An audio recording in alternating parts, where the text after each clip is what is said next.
देखिए, लालपुर पांडेपुर थाना क्षेत्र में 6 तारीख को एक एफआईआर लिखी गई थी, जिसमें एक 19 वर्षीय लड़की के द्वारा 29 तारीख से 3 तारीख के मध्य में अलग अलग दिनों में अलग अलग मित्रों और उनके सहयोगियों के द्वारा गलत कार्य करने की एफआईआर दर्ज कराई गई थी। उस मुकदमे में अब तक 14 लोग पुलिस ने लड़की के बयान और के आधार पर और अन्य एविडेंस के आधार पर अब तक जेल भेजा था। आज जो लोग इस मुकदमे में नामजद थे या जिन लोगों को के नाम प्रकाश में लाए गए हैं, उनके परिजन और तमाम समाज सेवी संगठनों से जुड़े हुए लोग यहाँ पर मेरे कार्यालय आए थे और एक ज्ञापन दिया है, जिसमें उन्होंने तरह तरह की इस तरह की एविडेंस दी है, जिससे ये प्रूव हो रहा है कि 29 मार्च से और 4 को जब वो बरामद हुई है, इस मध्य वो लड़की स्वतः इंस्टाग्राम पर अपने वीडियो अपलोड की है। इस दौरान वो विभिन्न घाटों पर प्रसन्न चित्त मुद्रा में घूमते हुए दिखाई पड़ रही है।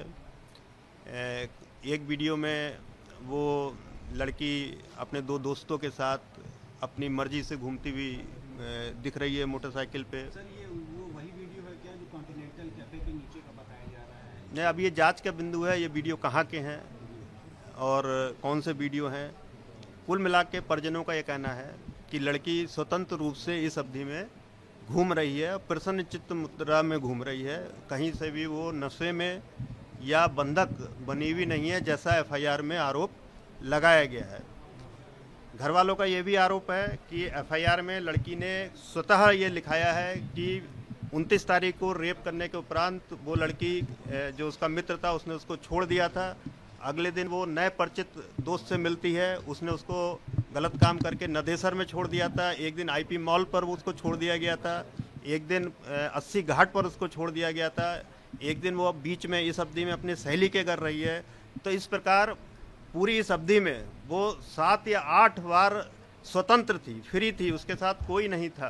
वो चाहती तो वो पुलिस को सूचित कर सकती थी, अपने घर जा सकती थी। जिन स्थानों पर उसको छोड़ा गया है, एफआईआर में भी ये चीज़ लिखी है, वो स्थान उसके घर के बहुत नज़दीक हैं।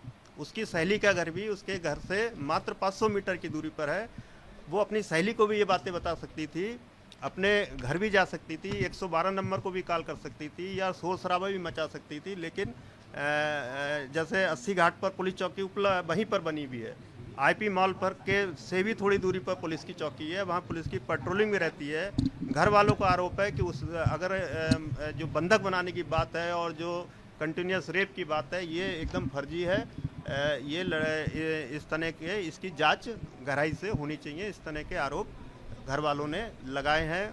घर वालों का ये भी कहना है कि 23 लोग यदि इस पीड़िता के साथ रेप करते हैं तो मेडिकल में इनके लड़की के कोई भी चोट नहीं आई है, इसलिए कोई साइन ऑफ स्ट्रगल नहीं है, इसलिए यह घटना फर्जी है, ऐसा घर वालों के आरोप है। पुलिस ने अभी तक जांच में क्या पाया? इसीलिए इस घटनाक्रम को देखते हुए, इसकी गंभीरता को देखते हुए इसमें एक एसआईटी का गठन किया गया है, जिसमें एक डीसीपी, एक lady IPS officer additional DCP rank की, एक एसीपी सर्वेलांस और एसओजी हमारी, इसके अलावा एक इंस्पेक्टर लेवल के आईओ को इसमें सम्मिलित किया गया है। ये जो भी बिंदु उठाए गए हैं घर वालों के द्वारा, उन सभी बिंदुओं पर जांच करेगी और जो भी कॉन्ट्रडिक्शंस हैं उस पर गहराई से जांच करेगी।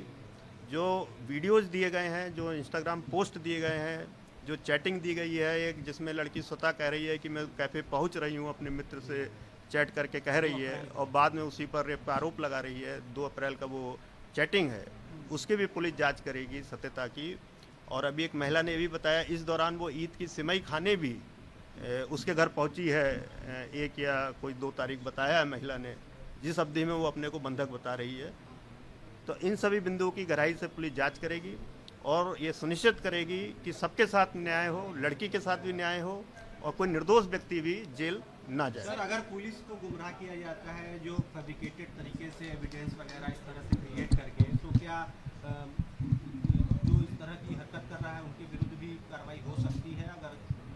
जाता है प्रथम दृष्टया? देखिए, घर वालों का आरोप है कि इस परिवार ने 12 लोगों को इस एफआईआर में नामजद किया, किंतु बाद में 3 लोगों से, जैसा उनका कहना है कि कुछ लोभ प्राप्त करके कोर्ट में 3 लोगों का नाम लेने से मना कर दिया।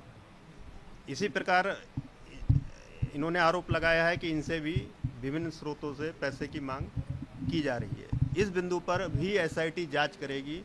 यदि कहीं एक्सटॉर्शन रैकेट के तहत ये एफआईआर लिखाई गई है लोगों को ब्लैकमेल करने के लिए, तो निश्चित रूप से जो लड़की, जो भी लोग इसमें सम्मिलित हैं, चाहे उसके पेरेंट्स हों, चाहे उसके मित्र लोग हों, चाहे कोई रैकेट हो इसके पीछे, उन पर अगर इसके एविडेंस मिलेगी इस तरह की, अभी ये केवल आरोप है, एविडेंस मिलने पर निश्चित रूप से ऐसे लोगों पर भी कार्रवाई की सर, एक जाएगी। सवाल और भी हो रहा था कि जैसे तरह तरह के रैकेट की बात आ रही थी, जो एक्यूज तो और भी ज़्यादा इस पे गुनाहगार साबित कर रहे थे, सेक्स रैकेट, ड्रग्स रैकेट, तो इस और लगातार आपकी लोग की तरफ से हुक्का और बार वगैरह पे कार्रवाई भी लगातार राइड जारी है, तो क्या लग रहा है अभी इस दिशा में कुछ अभी मिल पाया है? देखिए, अभी हमारा पूरा प्रयास इस एफआईआर में एविडेंस कलेक्ट करना, और जो आज नए तथ्य आए हैं उन पर एसआईटी एविडेंस कलेक्ट करेगी। इसके साथ ही जो आपने कहा कि हुक्का बार के बारे में या कोई इलीगल, तो इस बारे में भी एक टीम गठित करके, जिसमें पुलिस, मजिस्ट्रेट और टूरिज्म विभाग के लोग सम्मिलित रूप से इस तरह की जांचें करेंगे। पुलिस ऑलरेडी पिछले 2-3 दिन से इस तरह के स्थानों पर रेड डाल रही है ताकि कहीं पर कोई अनैतिक कार्य न हो सर, पाए। एक अंतिम सवाल है कि लड़की की क्या स्थिति है सर? बता चुके हैं आप, लड़की की क्या स्थिति है? देखिए, जो मेडिकल रिपोर्ट है उसके अनुसार लड़की सामान्य है, उसके किसी भी तरह की एक्सटर्नल इंजरी नहीं है। सर, एक अंतिम सवाल ये है कि जिस तरीके से एफआईआर लिखवाया गया, उस एफआईआर में, उस तहरीर में साफ दिखाई दे रहा है कि लड़की एक जगह से दूसरे से तीसरे जगह जा रही है और उस दौरान वो अपने घर जाने की कोशिश नहीं करती है। क्या इस दिशा में पुलिस ने जांच की? और अभी जो 14 लोग जेल भेजे गए हैं, अगर बाद में ये पता चलता है कि कहीं ना कहीं से ये दोषी जो है, या हम अभी ये दोषी नहीं कह रहे हैं, आरोप जो लगाया गया है वो गलत है, तो क्या उस पर क्या न्याय मिलेगा जो आरोपी जेल जाएंगे? देखिए, एसआईटी अपनी पूरी जांच करेगी। एसआईटी को 1 महीने का समय इसके लिए दिया जा रहा है, और जांच के उपरांत अगर ये पाया जाता है कि कोई निर्दोष व्यक्ति जेल चला गया है, उसको गलत तरीके से फंसाया गया है, तो निश्चित रूप से उसको हम न्याय दिलाएंगे, और जो उसमें कोर्ट में हम क्लोजर रिपोर्ट उसके खिलाफ देंगे, जैसा विवेचना में होता है। एसआईटी का बना ही इसीलिए जा रही है कि हर पक्ष की इसमें बात सुनी जाएगी, केवल पीड़िता की बात तो सुनी ही जाएगी, उसकी एविडेंस भी ली जाएगी। इस साथ ही जो लोग प्रश्न चिन्ह खड़े कर रहे हैं और जो नई एविडेंस दे रहे हैं, उन एविडेंस पर भी एसआईटी जांच करेगी। क्या सर, अंतिम सवाल है, क्या